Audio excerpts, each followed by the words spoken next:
اعوذ باللہ من الشیطان الرجیم بسم اللہ الرحمن الرحیم۔ عزیزان من، آج اکتوبر 1982 کی پہلی تاریخ ہے۔ درس قرآن کریم کا آغاز سورہ النجم سے ہونا ہے، 53ویں سورت۔ میں نے سابقہ درس میں یہ عرض کیا تھا کہ اس سورت کا تعلق نبی اکرم صلی اللہ علیہ وسلم کے واقعہ معراج سے بتایا جاتا ہے، اور میں نے عرض کیا تھا کہ میں اس سورت تک آنے سے پہلے پس منظر کے طور پر اس واقعہ کے کچھ کوائف آپ کی خدمت میں پیش کروں گا۔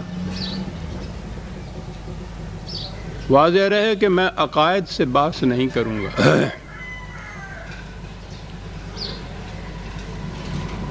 میں صرف واقعات تک محدود رہوں گا۔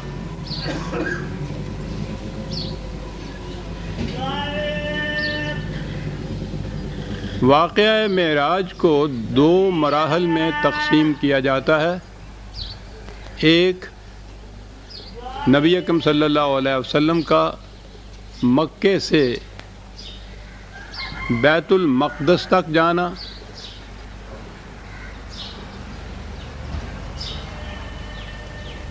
اور دوسرا مرحلہ بیت المقدس سے آسمانوں پہ جا کر اللہ تعالیٰ سے ملاقات کرنا، پھر اسی طرح سے واپسی وہیں بیت المقدس میں، اور وہاں سے پھر واپس مکہ شریف میں تشریف لانا۔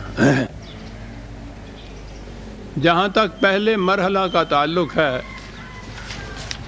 وہ اس کی تائید میں سورہ بنی اسرائیل یا سورہ اسراء کی پہلی آیت پیش کی جاتی ہے، جس میں کہا گیا ہے کہ سبحان الذی اسریٰ بعبدہ لیلا من المسجد الحرام الی المسجد الاقصی، اور آگے بھی آیت۔ پاک عام ترجمہ کیا جاتا ہے، پاک ہے وہ ذات جو اپنے بندے کو راتوں رات مسجد حرام سے مسجد اقصی کی طرف یا مسجد اقصی تک لے گئی۔ گویا یہ پہلا مرحلہ ہوا۔ مسجد حرام سے مراد کعبہ یا مکہ شریف، مسجد اقصی سے مراد بیت المقدس لیا جاتا ہے، یعنی مسجد سے مراد عبادت گاہ، ٹھیک ہے، لیا جا سکتا ہے۔ یہودیوں کی عبادت گاہ جو یروشلم میں بیت المقدس جسے کہتے ہیں، وہاں واقع تھی۔ یہودیوں، جس زمانے میں یہودیوں کی اپنی مملکت تھی، وہ ان کا وطن تھا، تو وہاں ان کا ہیکل تھا، ہیکل سلیمانی عام طور پہ جسے کہتے ہیں، بہت اہم مرکز تھا ان کا، اور ان کی عبادت گاہ تھی۔ تو گویا کہا گیا کہ قرآن کریم میں یہ جو مسجد اقصی کہا ہے، اس سے مراد بیت المقدس کا وہ ہیکل ہے، یا خود بیت المقدس ہی ہے، کہ عبادت گاہ وہاں یہودیوں کی تھی۔ تو اس سے مکے سے وہاں تک کا جو جانا ہے، یہ مراد ہے اس آیت کے مطابق۔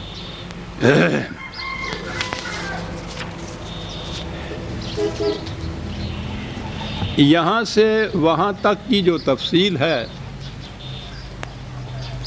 کتب روایات میں متعدد مقامات پر یہ آیا ہے۔ ہمارے ہاں کی کتب تفاسیر میں پھر وہی بات آئی ہوئی ہے، متقدمین کے ہاں بھی، لیکن میں اس کی تفصیل ہمارے دور کے جو مفسر حال ہی میں جن کا انتقال ہوا، ابو العلا مودودی مرحوم، ان کی ایک تاریخ سے پیش کروں گا۔ اس لیے کہ متقدمین کی چیزیں پیش کی جاتی ہیں تو کہا جاتا ہے کہ ان میں بعض چیزیں اس دور سے متعلق بھی تھیں، یا بعض ان کے خیالات بھی تھے۔ یہ ہمارے دور کے ہیں، اور ان کے متعلق ان کا یہ دعویٰ ہے کہ میں ہر حدیث کو تسلیم نہیں کرتا، بلکہ جسے میں خود اپنے معیار کے مطابق جانچ پرکھ کر صحیح سمجھتا ہوں، اسے ہی لیتا ہوں۔ اور پھر اس دور میں انہیں عام طور پہ روشن خیال بھی سمجھا جاتا ہے۔ بہرحال میں ان سے یہ لے رہا ہوں اور یہ ان کے خیالات نہیں ہیں، یہ تمام چیزیں کتب روایات میں آئی ہوئی ہیں۔ پیش میں اس لیے کر رہا ہوں کہ اس کے بغیر یہ پس منظر جو میں نے عرض کیا ہے وہ سامنے نہیں آ سکتا۔ انہوں نے لکھا یہ ہے، یہ ان کی تقریر تھی جو ترجمان القرآن میں شائع ہوئی تھی اگست 1951 کے ترجمان القرآن میں۔ انہوں نے لکھا ہے کہ حضرت محمد صلی اللہ علیہ وسلم کو پیغمبری کے منصب پر سرفراز ہوئے 12 سال گزر چکے تھے، 52 برس کی عمر تھی، حرم کعبہ میں سو رہے تھے، یکا یک جبرائیل فرشتے نے آ کر آپ کو جگایا، نیم خفتہ و نیم بیدار حالت میں اٹھا کر آپ کو زمزم کے پاس لے گئے، سینہ چاک کیا، زمزم کے پانی سے اسے دھویا، پھر اسے علم اور بردباری اور دانائی اور ایمان و یقین سے بھر دیا۔ میں یہ چیزیں پیش ہی کیے جاؤں گا، اس پہ کوئی تبصرہ نہیں کروں گا۔ اس کے بعد آپ کی سواری کے لیے ایک جانور پیش کیا جس کا رنگ سفید اور قد خچر سے کچھ چھوٹا تھا، برق کی رفتار سے چلتا تھا، اور اسی مناسبت سے اس کا نام براق تھا۔ پہلے انبیاء بھی اس نوعیت کے سفر میں اسی سواری پر جایا کرتے تھے۔ جب آپ سوار ہونے لگے تو وہ چمکا۔ جبرائیل نے تھپکی دے کر کہا کہ دیکھ کیا کرتا ہے، آج تک محمد صلی اللہ علیہ وسلم سے بڑی شخصیت کا کوئی انسان تجھ پر سوار نہیں ہوا ہے۔ پھر آپ اس پر سوار ہوئے اور جبریل آپ کے ساتھ چلے۔ پہلی منزل مدینہ تھی، جہاں اتر کر آپ نے نماز پڑھی۔ جبرائیل نے کہا اس جگہ آپ ہجرت کر کے آئیں گے۔ دوسری منزل طور سینا کی تھی، جہاں خدا حضرت موسیٰ علیہ السلام سے ہم کلام ہوا تھا۔ تیسری منزل بیت لحم کی تھی، جہاں حضرت عیسیٰ علیہ السلام پیدا ہوئے۔ چوتھی منزل بیت المقدس تھا، جہاں براق کا سفر ختم ہوا۔ بیت المقدس پہنچ کر آپ براق سے اتر گئے اور اسی مقام پر اسے باندھ دیا جہاں پہلے انبیاء اس کو باندھا کرتے تھے۔ ہیکل سلیمانی میں داخل ہوئے تو ان سب پیغمبروں کو موجود پایا جو ابتدائے آفرینش سے اس وقت تک دنیا میں پیدا ہوئے تھے۔ آپ کے پہنچتے ہی نماز کے لیے صفیں بند گئیں۔ سب منتظر تھے کہ امامت کے لیے کون بڑھتا ہے۔ جبرائیل نے آپ کا ہاتھ پکڑ کر آگے بڑھا دیا اور آپ نے سب کو نماز پڑھائی۔ پھر آپ کے سامنے 3 پیالے پیش کیے گئے، ایک میں پانی، دوسرے میں دودھ، تیسرے میں شراب۔ آپ نے دودھ کا پیالہ اٹھا لیا۔ جبرائیل نے مبارکباد دی کہ آپ فطرت کی راہ پا گئے۔ اس کے بعد ایک سیڑھی آپ کے سامنے پیش کی گئی اور جبرائیل اس کے ذریعے سے آپ کو آسمان کی طرف لے چلے۔ عربی زبان میں سیڑھی کو معراج کہتے ہیں اور اسی مناسبت سے یہ سارا واقعہ معراج کے نام سے مشہور ہوا۔ تو گویا پہلی چیز جو انہوں نے یہ کہی کہ یہ وہاں بیت المقدس میں حضور پہنچے تو وہاں ہیکل سلیمانی میں داخل ہوئے اور وہاں نماز پڑھی۔ گویا وہاں یہ ہیکل سلیمانی یا یہ جو وہاں کا عبادت گاہ تھی یہودیوں کی، یہ وہاں موجود تھی اور وہاں حضور داخل ہوئے اور وہاں آپ نے نماز پڑھی۔ یہ چیز ذرا غور سے، میں نے عرض کیا کہ میں قواعد عرض کروں گا، واقعات پیش کروں گا، بڑے غور سے ان کو سنیے گا، جی چاہے تو نوٹ بھی کرتے چلے جائیے گا۔ ابھی انہوں نے یہ کہا ہے کہ حضور بیت المقدس میں جا کر ہیکل سلیمانی کی مسجد میں داخل ہوئے اور وہیں آپ نے نماز پڑھی۔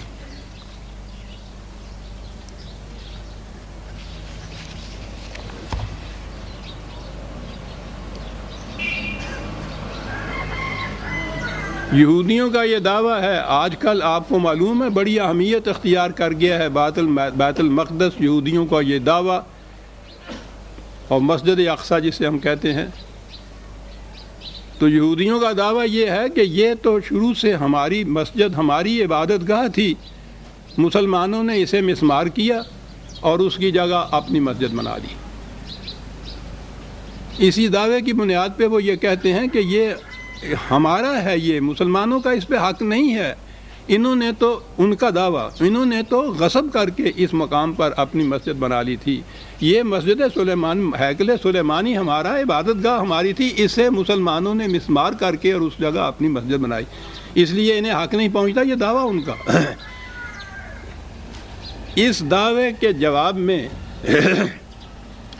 انہی مودودی صاحب نے ترجمان القرآن کی ستمبر 1969 کی اشاعت میں تحریر فرمایا، میں پھر دوہرا دوں، ابھی آپ نے دیکھا ہے، انہوں نے یہ کہا تھا کہ حضور بیت المقدس میں تشریف لے گئے اور ہیکل سلیمانی میں داخل ہو کے اس مسجد میں آپ نے نماز پڑھی، بلکہ نماز پڑھائی انبیاء کرام کی امامت کرتے ہوئے۔ آ گیا ذہن میں آپ کے،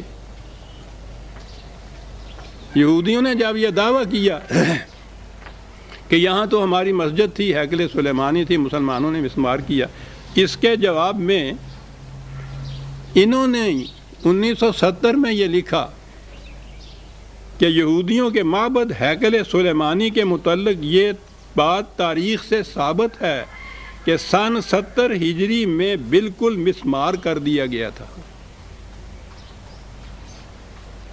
گویا 70، معاف رکھیے گا میں نے ہجری غلط کہہ دیا، سن 70 عیسوی میں رومنز نے آ کر آخری تباہی جو ہے یہودیوں کی، وہ رومنز کے ہاتھوں ہوئی سی سن 70 عیسوی میں، اور انہوں نے آ کے ان کی اینٹ سے اینٹ بجا دی تھی، معبد یا ہیکل وغیرہ جو تھا وہ کھنڈرات میں تبدیل ہو گیا تھا اور ان کو وہاں سے نکال دیا گیا تھا۔ سن 70 عیسوی میں رومنز نے یہ کیا تھا، اور اس کے بعد اس مقام پہ انہوں نے قبضہ کیا، اور وہاں پھر عیسائی جو تھے، عیسائیوں کا معبد، عیسائیوں کی کا وہ ہیکل، کلیسا، ہیکل تو یہودی کہتے تھے، کلیسا ان کا یہ مرکز بن گیا عیسائیوں کا سن 70 عیسوی کے بعد، اور وہاں سے انہوں نے نام و نشان مٹا دیا یہودیوں کی پہلی سابقہ عمارات کا بھی، معابد کا بھی، ہیکل کا بھی کوئی چیز باقی نہیں تھی۔ سن 70 عیسوی کے بعد نبی اکرم صلی اللہ علیہ وسلم تو 6 صدی عیسوی کے اندر تشریف لائے نا، مبعوث ہوئے ہیں۔ 70 عیسوی میں یہ کیفیت وہاں ہو گئی تھی اس معبد کی یا اس مسجد کی۔ ابھی انہوں نے یہ لکھا ہے کہ حضور وہاں گئے اور اس مسجد میں داخل ہوئے اور وہاں نماز پڑھی۔ کہتے ہیں کہ یہودیوں کے معبد ہیکل سلیمانی کے متعلق یہ بات تاریخ سے ثابت ہے کہ اسے سن 70 عیسوی میں بالکل مسمار کر دیا گیا تھا، اور حضرت عمر کے زمانے میں جب بیت المقدس فتح ہوا اس وقت یہاں یہودیوں کا کوئی معبد نہیں تھا۔ حضرت عمر رضی اللہ تعالیٰ عنہ کے زمانے میں بھی کوئی معبد نہیں تھا، تو نبی اکرم صلی اللہ علیہ وسلم کے زمانے میں تو معبد ہو ہی نہیں سکتا۔ وہ تو سن 70 عیسوی میں 600 سال پہلے کی بات ہے، مسمار کر دیا گیا تھا، کھنڈرات تھے اس کے۔ میں انہی کی سند سے، میں بعد میں عرض کروں گا تاریخ اس کی، لیکن میں انہی کی سند سے یہ پیش کر رہا ہوں کہ ابھی انہوں نے کہا ہے کہ حضور وہاں اس ہیکل سلیمانی کی مسجد میں تشریف لے گئے، وہاں نماز پڑھی۔ ابھی یہ کہتے ہیں کہ یہاں حضور کا زمانہ تو ایک طرف، حضرت عمر کے زمانے میں بھی وہاں کوئی معبد نہیں تھا۔ معاف رکھیے گا گلا خراب ہے، وہ اس سے بہت پہلے مسمار ہو چکا تھا، کھنڈر پڑے ہوئے تھے۔ اس لیے یہاں مسجد اقصی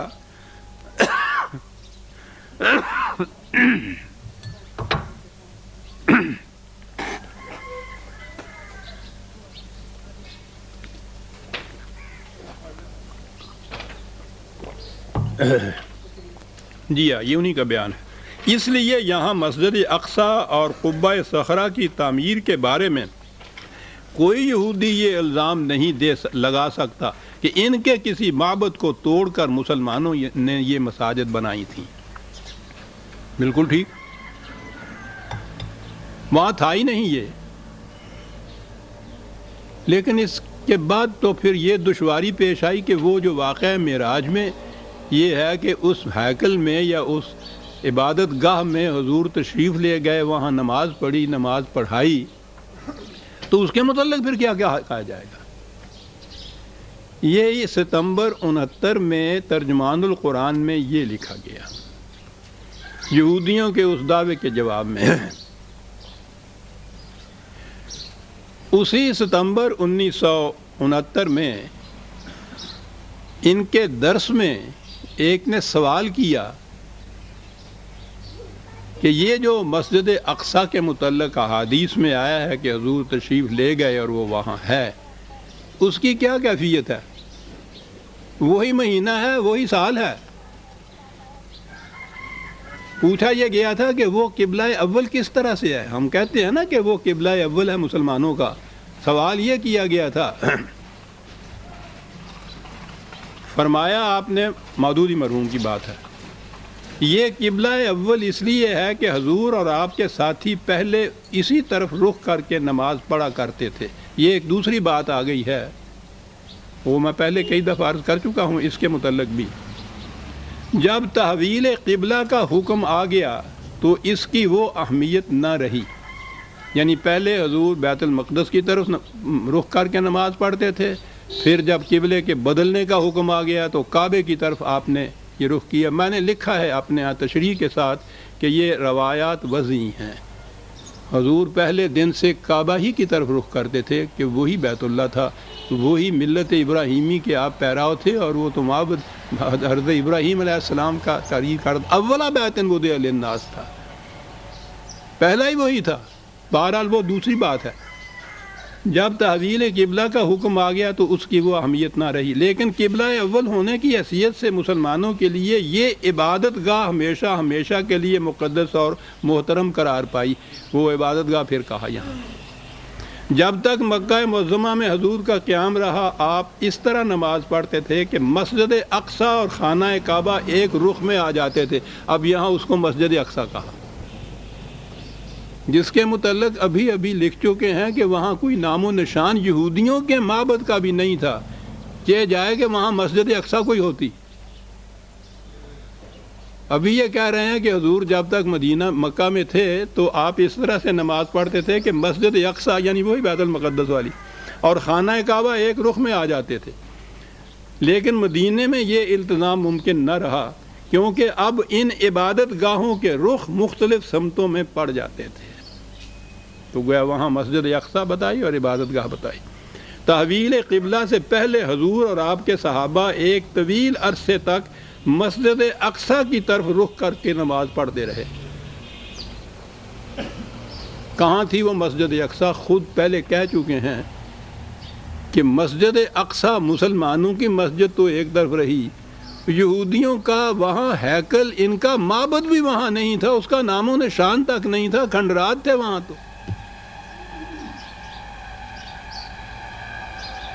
اب اس کو صرف عبادت گاہ ہی نہیں کہا، مسجد اقصیٰ کہا۔ میں نے عرض کیا تھا کہ میں صرف واقعات پیش کروں گا، غیر جانبدارانہ طور پر ان دو ہی اقتباسات کو سامنے رکھ کے دیکھیے کہ کس نتیجے پہ آپ پہنچتے ہیں۔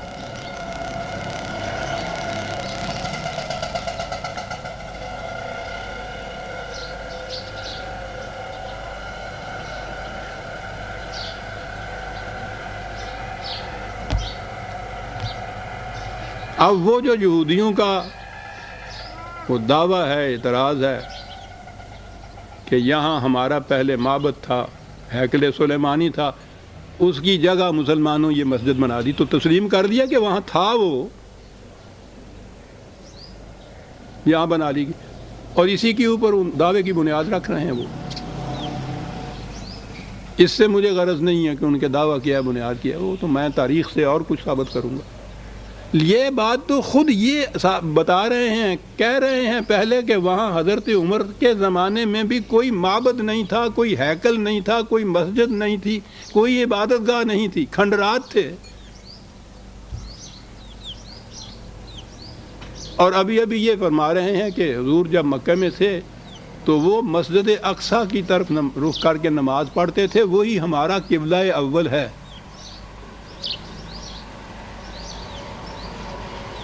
تو گویا وہ جو قرآن کریم میں یہ میں نے جو ابھی سورہ بنی اسرائیل کی پہلی آیت ابھی پیش کی کہ پاک ہے وہ ذات جو اپنے بندے کو راتوں رات مسجد حرام سے مسجد اقصیٰ کی طرف لے گئی، تو مسجد اقصیٰ جو ہے وہ اب بتایا کہ یہ وہ تھی جو بیت المقدس ہے، جہاں ابھی اسی سانس میں، اسی مہینے میں، اسی سال میں یہ کہہ رہے ہیں اپنے پرچے میں کہ وہاں کوئی عبادت گاہ نہیں تھی، وہاں کوئی ہیکل نہیں تھا، وہاں کوئی یہودیوں کی مسجد نہیں تھی۔ ابھی یہ کہہ رہے ہیں کہ مسجد اقصیٰ کی طرف حضور نماز رخ کر کے نماز پڑھا کرتے تھے۔ تاریخی اعتبار سے عزیزان ایمان پہلے اس کو دیکھیے، میں نے عرض کیا کہ میں عقیدے سے بحث نہیں کروں گا۔ کس نتیجے پہ پہنچے گا آدمی؟ ایک ہی شخص ہے آپ کے ہاں کا۔ پہلے انہوں نے بتایا وہ جو حضور کی تشریف براری تھی مکے سے، وہاں کہا کہ حضور بیت المقدس میں پہنچے، ہیکل سلیمانی میں داخل ہوئے، مسجد سلیمانی میں، وہاں حضور نے نماز پڑھی، انبیاء کرام کی امامت کرائی، وہاں یہ چیز ہو گئی کہ وہاں ایک مسجد تھی، ہیکل سلیمانی تھا، عبادت گاہ تھی یہودیوں کی، اس سے یہ چیز بتایا۔ یہ حضور کی نبوت کا 12ویں سال کا ساون 52 کا واقعہ بتا دیا۔ اس کے بعد یہ چیز خود ہی بتا دی کہ وہاں کوئی ہیکل نہیں تھا، وہاں کوئی عبادت گاہ نہیں تھی، وہاں کوئی معبد نہیں تھا، وہ تو کھنڈرات پڑے ہوئے تھے، وہاں نام و نشان تک نہیں تھا۔ دوسرا بیان یہ آ گیا۔ تیسرا یہ بیان آ گیا کہ مسجد اقصیٰ وہاں موجود تھی، اور حضور اور صحابہ مدینے کی پوری زندگی میں اور مکے کی پوری زندگی میں اور پھر مدینے کی ابتدائی زندگی میں بھی اس مسجد اقصیٰ کی طرف رخ کر کے نماز پڑھا کرتے تھے۔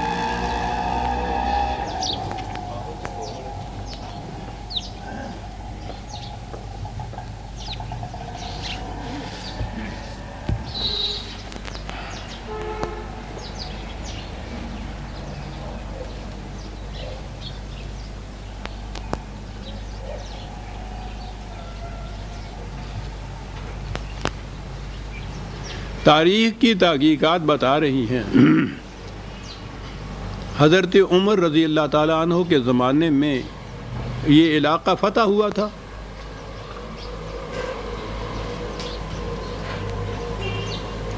بیت المقدس میں عیسائیوں کا مرکزی کلیسا تھا۔ یروشلم تو آپ جانتے ہیں ان کے نزدیک کتنی اہمیت رکھتا، ان کا مرکزی مذہبی یروشلم رہا ہے۔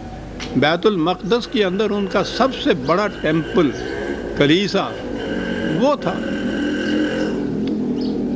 آپ کی تمام تاریخیں متفق ہیں، اور آپ ہی کی نہیں ہیں، غیر مسلموں کی تاریخیں بھی اس پہ اتفاق کرتی ہیں کہ جب یہ علاقہ فتح ہوا حضرت عمر رضی اللہ تعالیٰ عنہ کے زمانے میں، تو وہ جو وہاں کا بطریق تھا، اسقف بلکہ تھا، لارڈ پادری جسے کہتے ہیں، اس نے یہ کہا کہ یہ جو فتح نامہ کے اوپر یا جو ٹریٹی ہوگی ہم میں اور مسلمانوں میں، آپ کا سربراہ مملکت خود تشریف لائے تو میں اس کے ساتھ یہ ٹریٹی کروں گا۔ چنانچہ آپ تشریف لے گئے۔ یہ جو آپ کا سفر ہے مدینہ سے یروشلم کا، اس کی بڑی تفاصیل ہماری تاریخ کی کتابوں میں موجود ہے۔ منزل بمنزل کس طرح سے آپ گئے تھے، کیا انداز تھا، اور میں اس تفصیل میں نہیں جاتا۔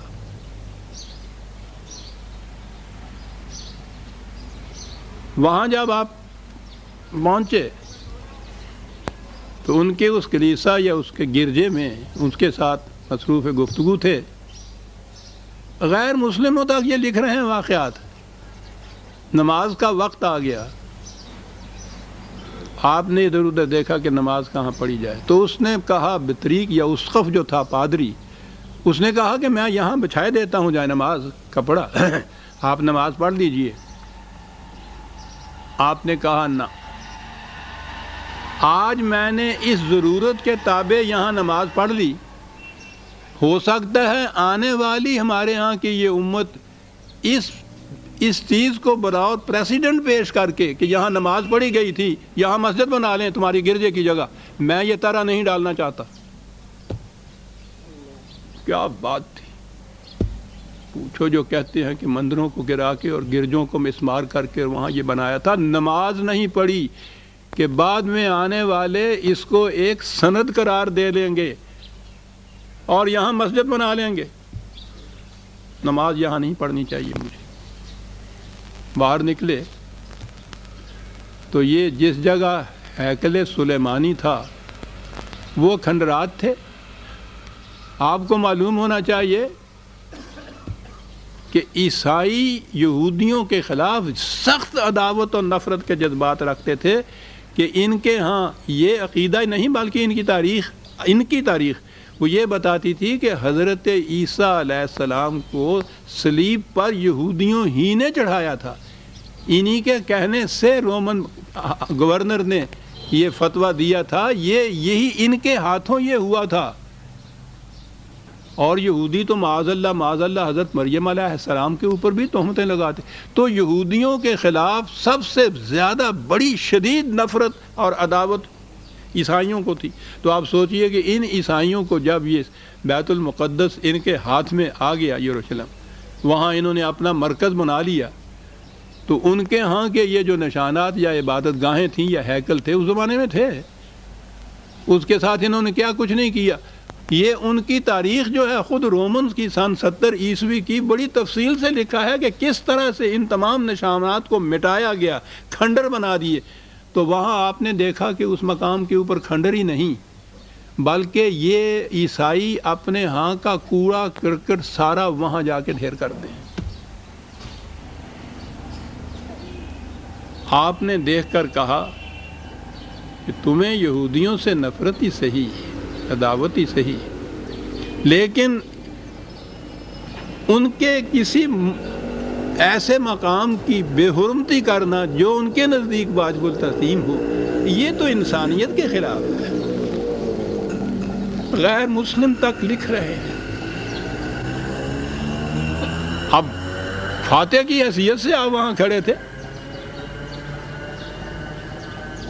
وہ آپ کو منع نہیں کر سکتا تھا.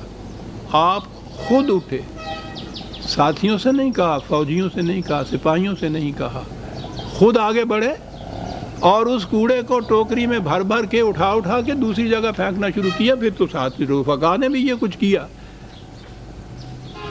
عیسائیوں کا یہ کوڑا کرکٹ اور غلاظت پھیلائی ہوئی جو تھی اس مقام کے اوپر، مسلمانوں کے سربراہ مملکت امیر المومنین نے اپنے ہاتھوں سے اس غلاظت کو صاف کیا. کہا کہ نہیں ہے وہ مقام یہاں تم نے مسمار کیے، لیکن بہرحال احترام تو ضروری ہے دوسروں کے جذبات کا. وہاں صاف کیا. وہاں ایک چٹان بڑی سی تھی، صخرہ یعقوب اس کو وہ کہتے تھے یہودی اپنے ہاں، چٹان کو کہتے ہیں. تو اس کے بعد وہاں سے غلاظت صاف کی اور وہاں یہ جو کچھ تھوڑی سی چٹان اونچی سی تھی وہاں آپ نے نماز پڑھی. اب وہ مقام جو تھا، سوال وہاں یہودیوں کا تو تھا ہی نہیں، کوئی تھا ہی نہیں یہودی وہاں، عیسائیوں کے قبضے میں تھا، مسلمانوں نے فتح کر لیا تھا. اب تو مسلمانوں کا مفتوح علاقہ تھا. وہ عیسائیوں کے ساتھ جو عہد نامہ ہوا ہے وہاں، اس میں یہی تھی کہ ان کو اجازت دی گئی تھی کہ تمہارا یہاں کلیسا رہے گا، تمہیں اجازت ہوگی اپنے مذہب کی، تمہیں اپنی پرستش کی اجازت ہوگی، ہم حفاظت کریں گے تمہارے کلیسا کی. لیکن اس کے بعد جتنا مقام تھا وہ تو ان کا مفتوحہ علاقہ تھا، جو جی میں آئے وہاں کرتے. تو اس مقام پہ جہاں آپ نے وہ چٹان تھا پتھر کا، وہاں نماز پڑھی تھی، اس کے قریب ہی ان لوگوں نے یوں ہی ایک سادہ سی ایک مسجد سی بنا دی نشان کے طور پر. یہ جو چٹان ہے، یہ بات میں حضرت عمر رضی اللہ تعالیٰ عنہ کے واقعی کہہ رہا ہوں. وہاں کوئی مسجد اقصیٰ نہیں تھی، وہاں کوئی معبد نہیں تھا، وہاں ہیکل کا نشان تک نہیں تھا. یہ جس چٹان پہ یا پتھر پہ آپ نے نماز پڑھی تھی اس کے قریب ایک چھوٹی سی مسجد نشانی کے طور پر الگ جگہ پہ بنا دی تھی. امیہ کے زمانے میں عبد الملک بن مروان، اس نے ایک تو یہ جو پتھر چٹان تھی، اس چٹان پر ایک گنبد تعمیر کیا، قبہ جسے کہتے ہیں، اور جو کہا جاتا ہے کہ اس زمانے کی فن تعمیر کا شاہکار تھا۔ یہ آپ جو پڑھ رہے ہیں نا آج کل،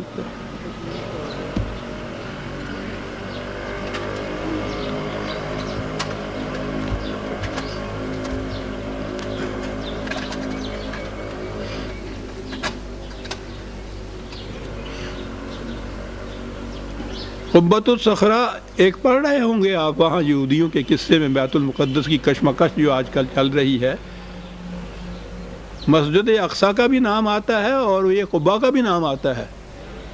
تو یہ وہ ہے جو عبد الملک نے، اموی خلیفہ نے، اس چٹان کے اوپر گنبد سا بنایا ہوا ہے، اور اس نے پھر اس کے ساتھ ایک بڑی عظیم الشان مسجد تعمیر کی۔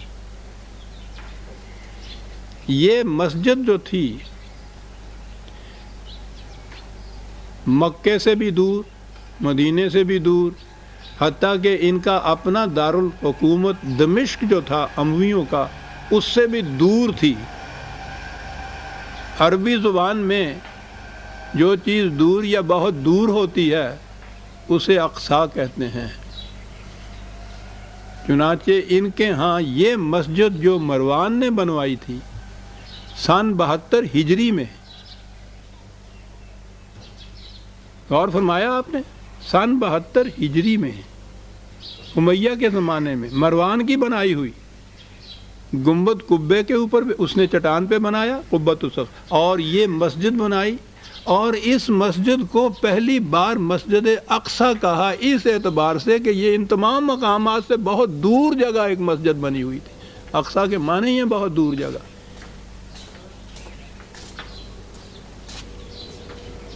یہ مسجد وجود میں آئی ہے سن 72 کے قریب۔ وہاں وہ ایک ٹیبلٹ لگی ہوئی ہے، تختی لگی ہوئی ہے تعمیر کی، اس تختی پہ یہ لکھا ہوا ہے کہ مروان نے تعمیر کیا وہ قبہ اور پاس اس کے مسجد، اور سن 72 لکھا ہوا ہے ہجری اس کے اوپر۔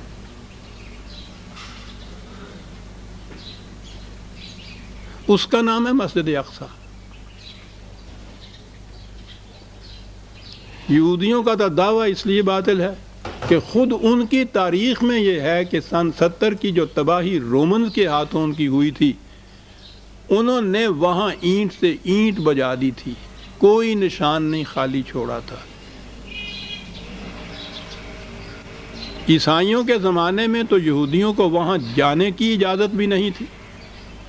اجازت کیا، یہ خود ڈر کے مارے وہاں نہیں جا سکتے تھے کہ وہاں جائیں گے تو قتل کر دیے جائیں گے۔ یہودیوں کو تو عیسائیوں کو تو اتنی نفرت۔ مسلمانوں نے ان کو اجازت دی تھی اس بات کی کہ تمہارے ان مقامات کے کھنڈر ہی صحیح وہاں تمہارے نزدیک اگر وہ واجب الاحترام ہیں تو ٹھیک ہے، تم سال میں ایک مرتبہ جو بھی تمہارا وہ ایک مقدس دن آتا ہے اس دن وہاں جا کے ان مقامات کی زیارت کریا کرو۔ آپ کو پتہ ہے کہ یہ ویلنگ وار ایک یہ ہے دیوار گریا، وہاں ایک کوئی چھوٹی سی دیوار ایک باقی تھی، تو یہ ہر سال وہاں جا کر وہاں روتے تھے، چیختے تھے اور کہتے تھے کہ ہمارے یہ اتنے باعظمت نشانات اور معبدیں اور عبادت گاہیں یہ تباہ ہو گئیں۔ یہ الگ بات ہے کہ ان کے اندر وہ سیاست ایسی تھی کہ انہوں نے اس چنگاری کو زندہ رکھا کہ ایک دن یہاں ہم آ کر آباد ہوں گے، یہ ان کا فکرہ چلا آ رہا تھا۔ یہ ایک دوسری کہانی آ جائے گی جو میں عرض کروں گا تاریخی اعتبار سے، کہ یہ جو آج فتنہ اس طرح سے ایک لاوا کی اور آتش فشاں پہاڑ کی شکل اختیار کر گیا ہے، اس کی چنگاریاں اس زمانے میں تھی، اور یہ مسلمانوں نے اجازت دی تھی ان کی کہ وہاں جائیں۔ وہاں جا کے یہ اپنے ہاں روتے تھے دیوار گریا کے سامنے، اور ان کے ہاں یہ پیٹ سیٹ دعا ہے کہ یہ ہم سے چھن گئی ہوئی ہیں، ہم یہاں آ کر آباد ہوں گے۔ یہ صدیوں سے یہ چیز وہاں دیوار گریہ کے سامنے یہ کرتے تھے اور کوئی نشان وہاں نہیں تھا.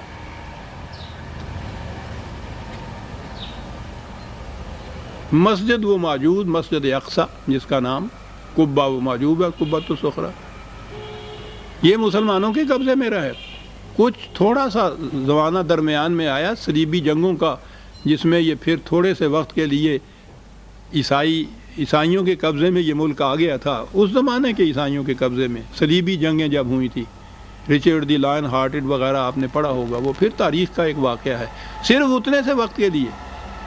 اس کے بعد پھر جب صلیبی جنگوں میں ان کو شکست ہوئی ہے اور یہ علاقہ بیت المقدس، فلسطین کا پورا علاقہ، سارا علاقہ یہ پھر مسلمانوں کے قبضے میں آیا ہے، اور اس کے بعد یہ پھر عیسائیوں کے یا یہودیوں کے قبضے میں نہیں گیا، الا اس کے کہ اس کے بعد یہ پھر اسرائیل نے اس ٹکڑے میں خود عربوں کے ملک کے ایک حصے کے اندر اپنی غالب طاقتوں کی مدد سے وہاں اپنے آپ کو متمکن کیا، بنا ڈالی ایک مملکت کی، اور آج ان کی یہ کیفیت ہے. یہ کل کا واقعہ ہے. ابھی دوسری یہ پہلی جنگ عظیم کے بعد جب یہ حصے بکھرے ہونے لگے ہیں تو اس زمانے کی یہ بات ہے. اس سے پہلے حضرت عمر رضی اللہ تعالیٰ عنہ کے زمانے سے لے کر آخر تک درمیان کا تھوڑا سا عرصہ چھوڑ دیا جائے جس میں یہ صلیبی جنگوں کے دوران عیسائیوں کے قبضے میں چلا گیا تھا، پھر یہ مسلمانوں کے قبضے میں آیا ہے، اور یہ علاقہ تو آج تک بھی مسلمانوں کے قبضے میں ہے، بجوز اس بحر زخار میں ایک چھوٹے سے بلبلے کے، جو بلبلہ ایٹم کا بلبلہ بن رہا ہے آج، یہ ان کے قبضے میں بھی نہیں آیا تھا. وہ مسجد وہاں موجود، وہ قبہ وہاں موجود، وہ آج تک موجود ہے. وہی تو ہے مسجد جس پہ وہ آتا ہے کہ انہوں نے آگ لگا دی، اس کو مسمار کرنے کی فکر کر رہے ہیں. یہ ہے وہ مسجد جس کا وجود سن 72 ہجری میں ظہور میں آیا، وہ ہے مسجد اقصی. اب یہ جو چیز پہلے کہی ہے، وہ جو روایات ہیں معراج کی، اس میں ابھی میں نے آپ کے سامنے پیش کیا ان کا بیان مودودی مرحوم کا، کہ حضور وہاں ہیکل سلیمانی کی مسجد میں تشریف لے گئے اور وہاں نماز پڑھی. اس کے بعد خود ہی یہ کہا گیا ہے کہ وہاں کوئی ہیکل نہیں تھا، وہاں کوئی عبادت گاہ نہیں تھی، وہ کھنڈرات تھے پڑے ہوئے، سوال ہی پیدا نہیں ہوتا وہاں کسی مسجد کا. یہ واقعہ ہے. یہ جو حصہ ہے یہ عیسائیوں کی تاریخ بتاتی ہے، کیونکہ رومن عیسائیوں کے ہاتھوں سے یہ ان کے ہاں کے جو معابد تھے کھنڈر بنے تھے، یہودیوں کے ہاں موجود ہے، اور انہوں نے تو بڑی تفصیل سے، اور وہ تو روتے چیختے چلاتے اس کو بیان کرتے ہیں. وہاں سے یہی نہیں کہ معابد ان کے کھنڈرات میں تبدیل ہوئے تھے، یہ وہاں سے جو نکالے گئے ہیں. تو پھر دی وانڈرنگ جیوز ان کو جو کہا گیا ہے نا، یہودی سرکردہ خانمہ خراب، جن کا کوئی گھر ہی نہیں تھا. اس کے بعد یہ آج تک اس اسرائیلی مملکت سے پہلے تک ان کا کوئی دنیا میں گھر نہیں تھا.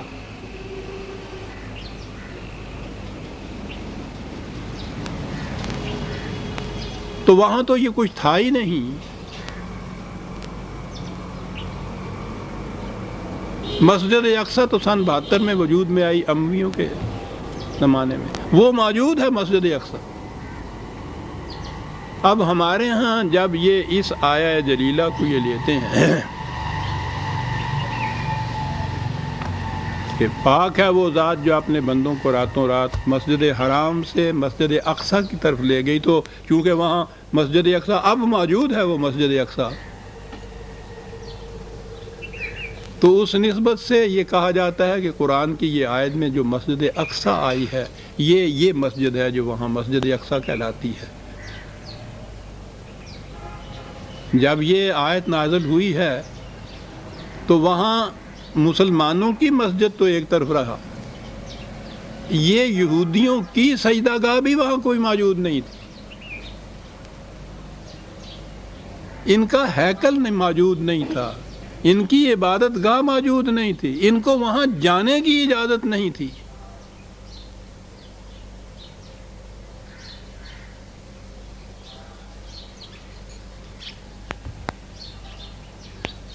تاریخ کے ان قوائف کی روح سے عزیزان من، اس آیہ جلیلہ میں مسجد اقصیٰ سے، اور یہ مسجد اقصیٰ جو بیت المقدس میں ہے وہ مراد لینا صحیح نہیں ہو سکتی۔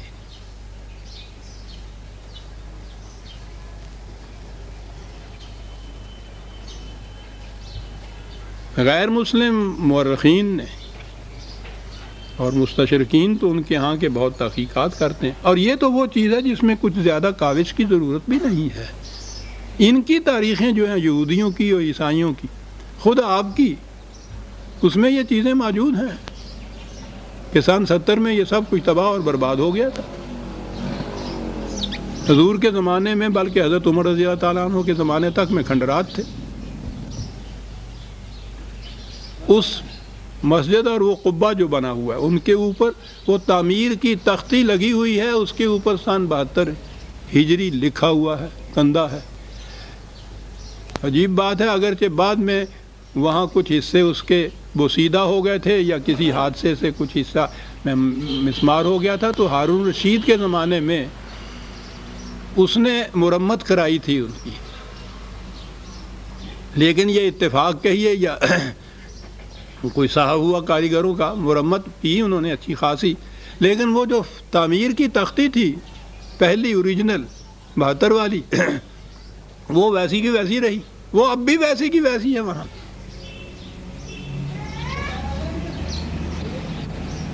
میں خود تو نہیں گیا کہ میں اپنا چشمدید یہ کہوں، لیکن یہ تو وہ چیز ہے کہ جس پہ ہزاروں لوگ ہر سال وہاں سے ہو کے آتے ہیں سر۔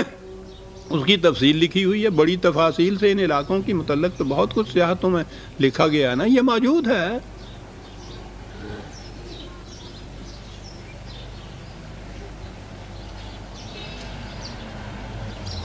تو وہ مسجد تو مراد نہیں ہو سکتی کہ وہاں مسجد ہی نہیں تھی حضور کے زمانے میں، وہاں ہیکل بھی نہیں تھا، وہاں یہودیوں کی عبادت گاہ بھی کوئی نہیں تھی۔ تو سوال پیدا یہ ہوتا ہے کہ اس آیہ جلیلہ میں پھر یہ جو چیز ہے کہ پاک ہے وہ ذات جو اپنے بندے کو راتوں رات مسجد حرام سے، مکے سے مسجد اقصیٰ کی طرف لے گئی۔ آج جب میں پھر نہیں، وہ تو بنی اسرائیل کی سورہ اسراء تو بہت پہلے درس میں آ چکی ہوئی ہے، وہاں یہ آگے یہ ہے کہ وہاں جا کے ہم پھر اپنی وہ بلند ترین عظیم ترین نشانیاں دکھائیں جن کے لیے یہ پہلے تیاریاں ہو رہی تھیں مکے کے اندر، اور آگے یہ ہے اس قسم کی نشانیاں جیسے حضرت موسیٰ علیہ السلام کو مصر سے ہجرت کرنے کے بعد سینا کی وادیوں میں اور فلسطین کے علاقوں میں دکھائی گئیں۔ اس قسم کی بے دست و پا، ذلیل و خوار، مظلوم و مقہور قوم بنی اسرائیل کو مملکت کا مالک بنایا گیا، تمکن عطا کیا گیا، اور پھر یہ ہزاروں سال تک کہیے، اور جو ہے شوکت سلیمانی اور ہیکل داؤدی جو ہے وہ تو دنیا کی تاریخ کے اندر بے نظیر ہے، وہ چیز عطا ہوئی۔ ان چیزوں کو خدا نے اپنی نشانیاں قرار دیا ہے، یہ دکھایا جیسا ہم نے موسیٰ کو، ایسا کچھ دکھانے کے لیے ہم اپنے بندے کو مکے سے مسجد اقصیٰ کی طرف لے گئے۔ کہاں لے گئے؟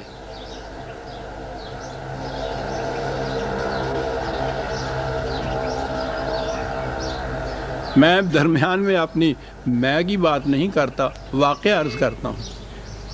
مدتوں تک اس کے اوپر میں تحقیق کرتا رہا، کاوش کرتا رہا، میں نے یہ بات لکھی کہ یہ آیت یہ تو نبی اکرم صلی اللہ علیہ وسلم کی ہجرت سے متعلق ہے، جو حضور نے مکے سے مدینہ کی طرف ہجرت کی تھی راتوں رات۔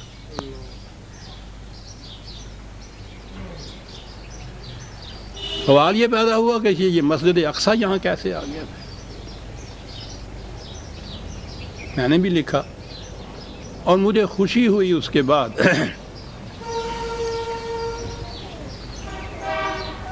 ایک بہت بڑے علامہ، اور عجیب بات کہ وہ بہت بڑے اہل حدیث تھے، علامہ عنایت اللہ عصری وزیر آبادی گجرات میں جو رہتے، 2-3 سال ہوئے ان کا انتقال ہوا ہے۔ میں نے بہت پہلے یہ چیز لکھی تھی، انہیں لکھا تو وہ بہت خوش ہوئے تھے۔ یاد رکھیے وہ بہت بڑے اہل حدیثوں کے امام تھے، انہوں نے احادیث کی روح سے یہ ثابت کیا کہ جو میں نے لکھا ہے وہ صحیح ہے، یہ آیت ہجرت سے متعلق ہے، اور وہ لائے ان چیزوں کو۔ پھر کہا یہ جو اقصیٰ ہے، قصوہ ہے، دور کی بات جسے آپ کہتے ہیں، پہلی چیز یہ ہے کہ مکے سے مدینے کا اس دور میں اب بھی وہ فاصلہ کچھ کم نہیں، قریباً 300 میل کا فاصلہ، تو وہ تو اقصیٰ تھا، بہت دور، وہ اتنا دور کہ جس اونٹ یا اونٹنی پہ نبی اکرم صلی اللہ علیہ وسلم نے ہجرت میں سفر فرمایا تھا، اس کا نام ہی قصوہ ہے۔ اقصیٰ کی طرف لے جانے والی اونٹنی۔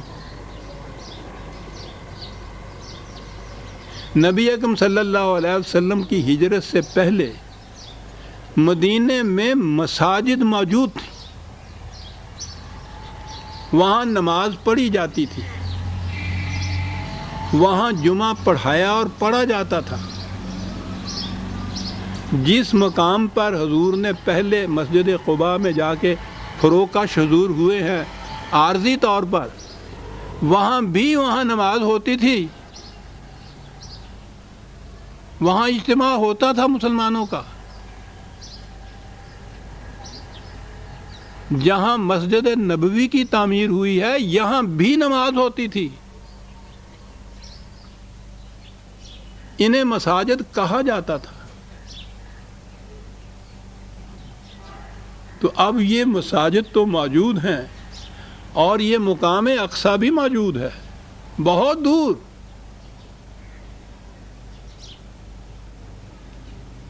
اور یہ سبحان اللہ جی، جو سبحانہ کا لفظ قرآن میں آتا ہے وہ تو کوئی بڑی عظیم چیز ہوتی ہے، جس کو بیان کرنے سے پہلے یہ آتا ہے کہ وہ ہے جس کو یہ قدرت بھی حاصل ہے، یہ معنی ہوتے ہیں اس کے،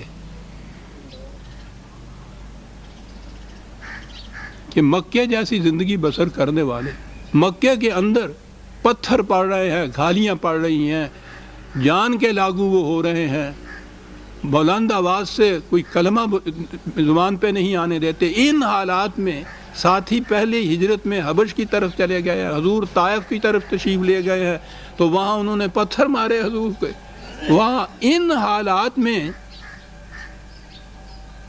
اور دعویٰ پہلے دن سے حضور کا یہ اور خدا کا وعدہ کہ بہت بڑا تمکن حاصل ہوگا، اس دین کو مملکت حاصل ہوگی، یستخلف الذین، استخلاف فی الارض حاصل ہوگا ایمان اور عمل صالح کے نتیجے میں، رسول اور تمہارے ساتھیوں کو، محمد رسول اللہ والذین معہ کو،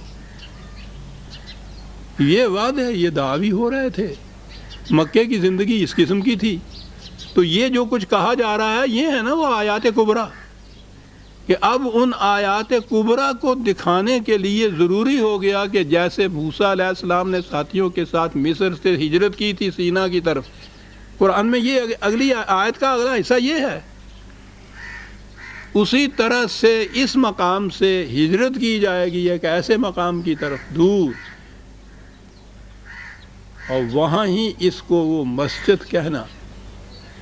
میں کہتا ہوں یہ تو عجیب بات ہے کہ وہاں مساجد موجود بھی تھیں، نہ بھی ہوتی میں کہہ رہا ہوں تو جہاں جا کے مسجد کے معنی اس قسم کی عمارت ہی نہیں ہے، وہ سینٹر ہے، وہ مرکز ہے جہاں سے خدا کی حاکمیت کی آواز بلند ہونی ہے، وہاں جہاں خدا کے اس نظام اور اس قانون نے نافذ ہونا ہے، جس مقام سے بھی ہو، خواہ عمارت وہاں نہ بھی ہو،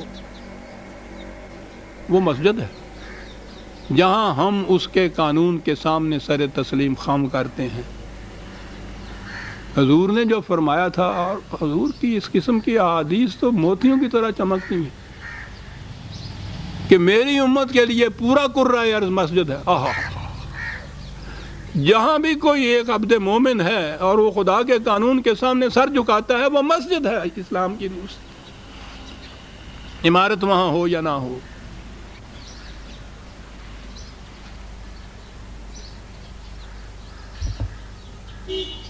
پاک ہے وہ ذات جو راتوں رات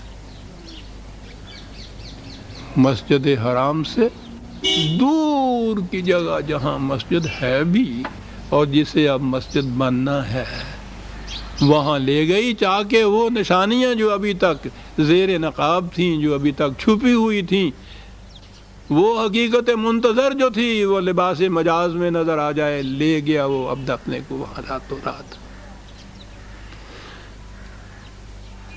اور اگلی بات سنی عزیزان ایمان، ہماری تاریخوں کے اندر خود مدینے کا ایک نام مسجد اقصی ہے، اس کے بعد اور کچھ کہنے کی مجھے ضرورت ہی نہیں۔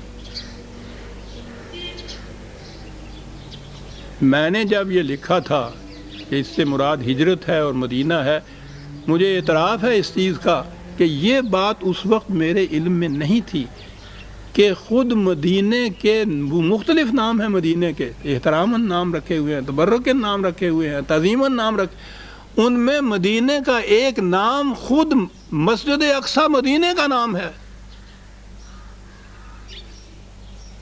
ہماری تاریخوں میں موجود ہے۔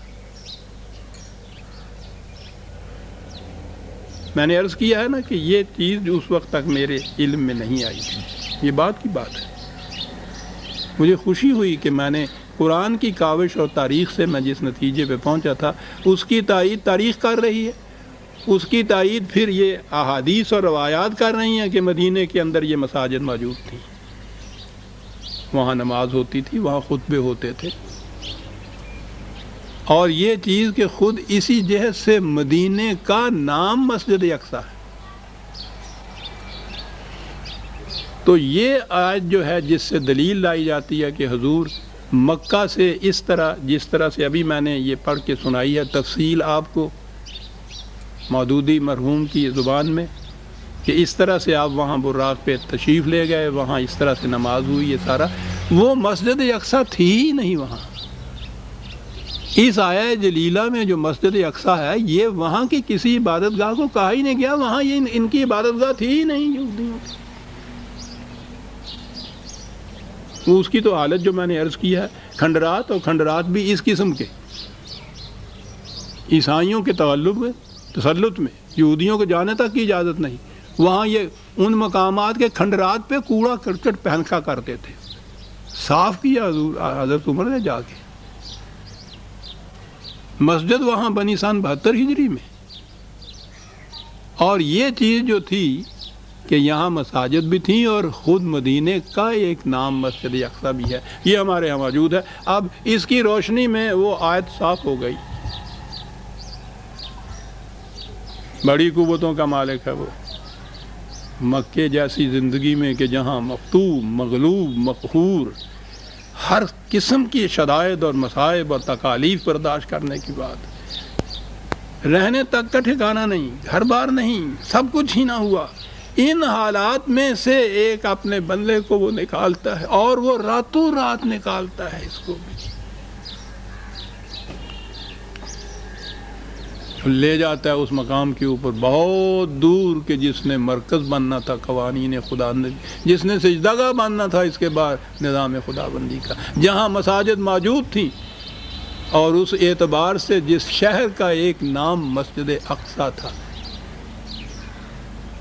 مکے سے چلو تو وہ شہر ہی ایک آتا ہے، اس کے بعد تو یہ مدینہ۔ اب بھی وہاں عرب کے اندر اس علاقے کے اندر، حالانکہ یہ بڑا متمدن اور بڑا دارالحکومت اور اس کا مقامات ہیں، وہاں شہر اب بھی وہی 2-3 ہی ہیں،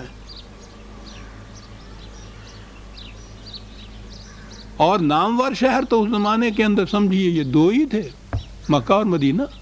اور مدینہ جو تھا مکے سے اتنی دور واقع ہوا تھا، وہ تو اقصیٰ تھا ہی. قرآن نے سورہ انفال میں جہاں جنگ بدر کا ذکر آیا ہے، وہاں یہ اس مقام کو، بدر کے مقام کو مکے سے اقصیٰ خود کہا ہے، دور.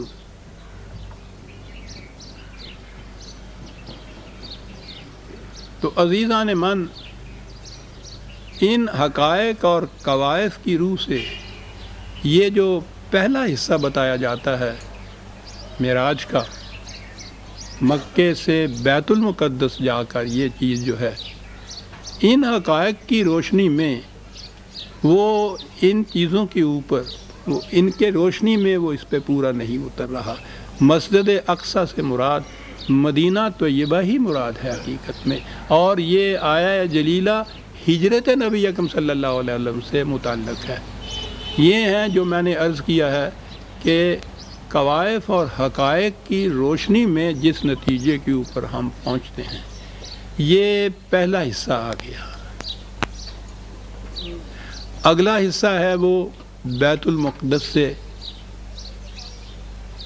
آسمانوں کے اوپر جانا، حضور کا بارگاہ خداوندی میں حضور سے، اللہ تعالیٰ کی ملاقات سے شرف یاب ہونا، یہ اگلا حصہ ہے. اور اس کے متعلق جیسا میں نے ابھی عرض کیا ہے، سورہ النجم کو پیش کیا جاتا ہے. اب اس دوسرے حصے کے متعلق میں آئندہ درس میں انشاءاللہ عرض کروں گا، کیونکہ آج کا تو وقت اسی میں ختم ہو گیا ہے کہ سورہ والنجم جو ہے اس میں کیا کہا گیا ہے، اور یہ جو واقعہ ہے آسمانوں کی طرف جانے کا، حقائق کی روشنی میں یہ کس طرح سے ہوتا ہے. پھر میں عرض کر دوں کہ مجھے عقائد سے باس نہیں، حقائق سے صرف باس ہے. میرا خیال ہے کہ اتنے حصے کے متعلق تو آپ احباب نے کچھ اپنے ذہن میں یا اپنے کاغذوں میں یہ نوٹ کر لیا ہوگا کہ یہ ہیں وہ واقعات، یہ ہیں وہ کڑیاں. ان کو ملانے کے بعد آپ دیکھیے کس نتیجے پہ انسان پہنچتا ہے. ربنا تقبل منا انکا انت